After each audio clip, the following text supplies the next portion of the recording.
Back at y'all with another one. Working on this 2024 Chevy Silverado, 6.6 liter. Got the lower oil pan removed because it was a lower end rod knock. I think I found it.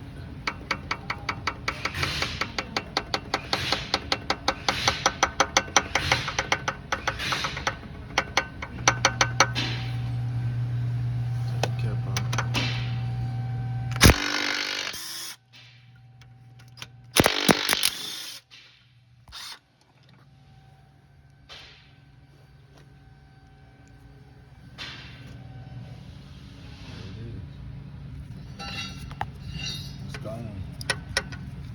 No bearing in there. Like this is right in the engine.